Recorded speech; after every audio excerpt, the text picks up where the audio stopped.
The old mansion stood on a hill overlooking the town. Its silhouette was a haunting reminder of a bygone era, a time when it was once a grand estate filled with laughter and life. Now it was but a shadow of its former self, cloaked in mystery and dread. It was a looming presence, dark and forbidding.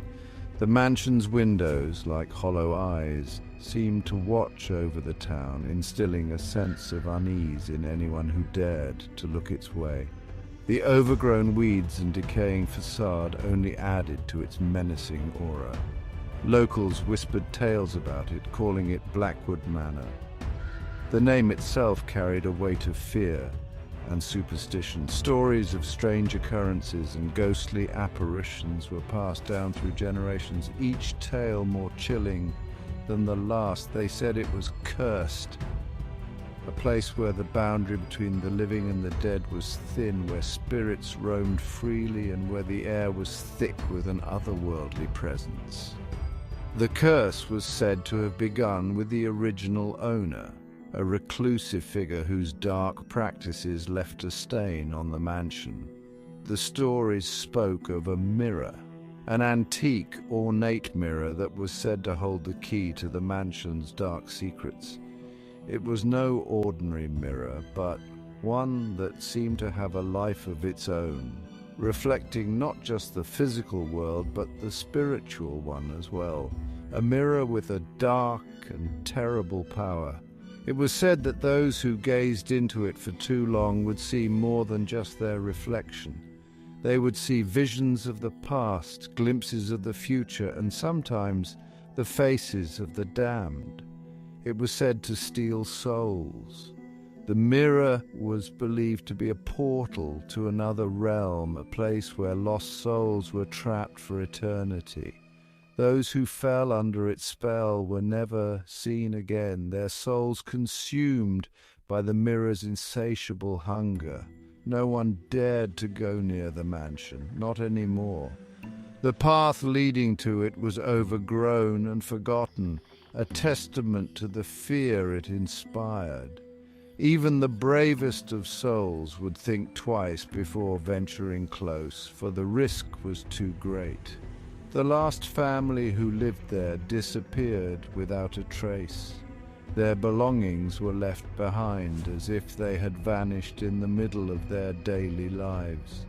The mystery of their disappearance only added to the mansion's sinister reputation. Some say their souls were trapped within the mirror. The faces of the lost could be seen in its depths, their eyes pleading for release. It was a fate worse than death to be forever imprisoned in a world of shadows and despair, lost forever in its depths. The mirror's infinite reflections seemed to stretch into eternity, a never-ending labyrinth of sorrow and torment. It was a reminder of the mansion's dark legacy, a legacy that would continue to haunt the town for generations to come. I love uncovering the truth behind old legends. When I heard the stories about Blackwood Manor, I was intrigued. I don't believe in curses or ghosts or haunted mirrors. Claire was a historian. She decided to see the mansion for herself. One cool autumn evening, Claire drove to the gates. The iron was rusted and cold to the touch. She pushed them open slowly. As she stepped onto the grounds, a shiver ran down her spine. The inside of the mansion was dark and dusty. Cobwebs hung from every corner. Claire could feel the weight of the house pressing down on her. She explored each room carefully, her flashlight cutting through the gloom. Then she found it, the mirror. It hung in the master bedroom above a decaying fireplace. The mirror was ornate with a silver frame. It seemed to pulse with an eerie light. Claire felt drawn to it. I have to see it up close. I need to understand what's happening. Claire stepped closer to the mirror, her heart pounding in her chest. The room seemed to grow colder with each step she took. She raised her hand and touched its cold surface, feeling a chill that seemed to seep into her bones. A jolt ran through her arm, like an electric shock, making her fingers tingle and her heart race even faster. She gasped and drew back, her breath coming in short, sharp bursts. Fear gripped her, but curiosity kept her rooted to the spot. But it was too late. The mirror seemed to come alive, its surface shimmering and swirling as if it were a portal to another world. Claire's reflection remained, but it wasn't alone. Shadows danced around her image, and she could see other faces, twisted and malevolent, lurking just beneath the surface. "Welcome, Claire. We've been waiting for you." A dark figure stood behind her in the reflection. Its eyes glowed red, piercing through the darkness. Claire spun around, her heart in her throat. But there was nothing there. She looked back at the mirror, her mind racing. Was it a trick of the light, or was something truly sinister at play? The figure was closer now, its grin widening into a grotesque smile. Claire felt a wave of dread wash over her. She knew she had to get out, but her feet felt like they were glued to the floor. She tried to move, but it was as if the mirror had some hold over her, keeping her rooted in place. The room seemed to close in around her, the air growing thick and oppressive. Claire struggled, her mind screaming at her to run, but her body refused to obey. The figure in the mirror seemed to feed off her fear, its eyes glowing brighter with each passing second. With a final, desperate effort, Claire broke free from the mirror's hold. She stumbled back, her heart pounding, and fled the room, leaving the haunted mirror and its sinister presence behind. The room fell silent once more, the mirror's surface returning to its normal reflective state. But Claire knew that the darkness within it was still there, waiting for its next victim. Panic surged through me. My heart pounded in my chest like a drum, each beat echoing louder than the last. I could feel the cold sweat trickling down my back, my breath coming in short, ragged gasps. The room seemed to close in around me, the walls pressing in, suffocating me with their oppressive presence. I had to get out. I had to escape this nightmare. I had to get out. My feet pounded against the floor as I ran, my eyes darting around for any sign of an exit. The hallway stretched endlessly before me, a never-ending tunnel of despair. I reached for the door, my fingers fumbling with the handle, but it wouldn't budge. Panic clawed at my throat, threatening to choke me. I banged on the door, screaming for help, but my voice seemed to vanish into the void. But the mirror, it held my gaze. It was as if it had a life of its own, drawing me in, trapping me in its reflective surface. My reflection stared back at me, eyes wide with terror, mirroring my every move. I couldn't look away, couldn't break free from its hypnotic grip. It was like I was frozen in place, my body paralyzed by fear. It was like I was frozen in place. My legs felt like lead, my arms heavy and useless at my sides. I wanted to scream, to run, to do anything to break free, but I was trapped, a prisoner of my own fear. The mirror seemed to pulse with a malevolent energy, its surface rippling like water. I could see something moving within it, a shadowy figure reaching out towards me. The figure in the mirror reached out, its hands skeletal and grey, pressing against the glass. It was like something out of a nightmare, a ghastly apparition that defied all logic and reason. Its fingers were long and bony, the skin stretched tight over the knuckles, and its eyes were hollow, empty voids that seemed to pierce through my soul. I could feel its cold, clammy touch even through the glass, a chill that seeped into my bones.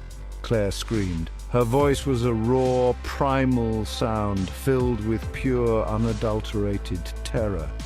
It echoed through the room, bouncing off the walls and reverberating in my ears. She backed away from the mirror, her eyes wide with fear, her hands trembling.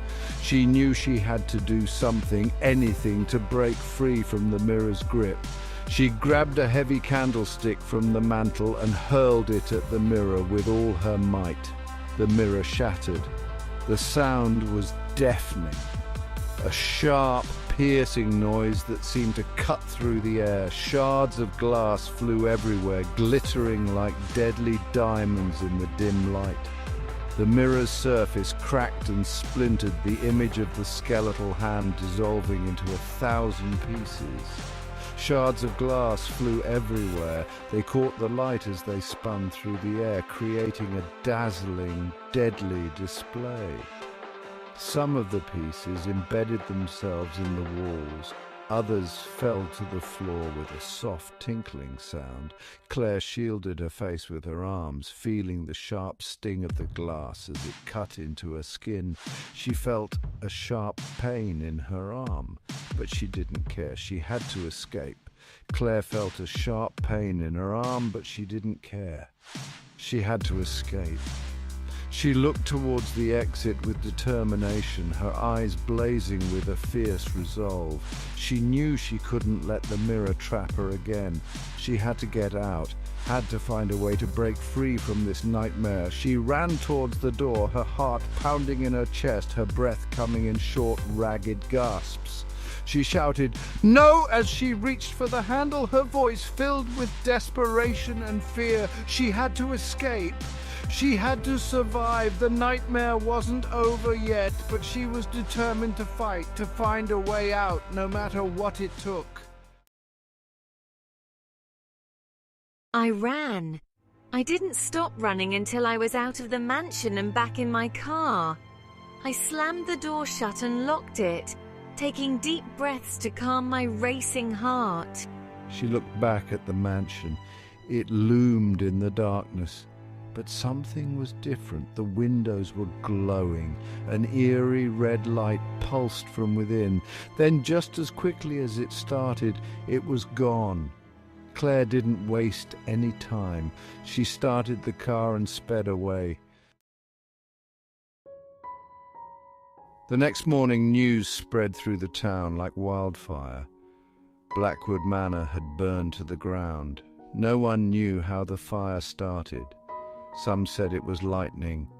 Others suspected arson. But the old folks in town, they knew better. They whispered that it was the curse. They said the mirror had finally claimed its due, and they worried about what would happen now that it was free. Claire watched the fire from a distance. She couldn't shake the feeling that she had something to do with it. But she couldn't explain the fire. She couldn't explain the mirror. All I know is that I'm lucky to be alive. I escaped the mansion, but a part of me wonders if I truly escaped at all. I feel changed, haunted. Claire tried to forget about the mirror. She tried to forget about the mansion, but she couldn't. She had nightmares. She saw the dark figure in her dreams. It whispered to her. It called her name. I became reclusive. I stopped going out. I couldn't look in a mirror without remembering the horror I had seen. The curse of Blackwood Manor had followed me home. Claire, you don't seem like yourself. Is everything okay? The mansion was gone, but the legend of the cursed mirror lived on. Some said the mirror survived the fire. They said it was waiting for its next victim. The people of the town avoided the ruins of Blackwood Manor.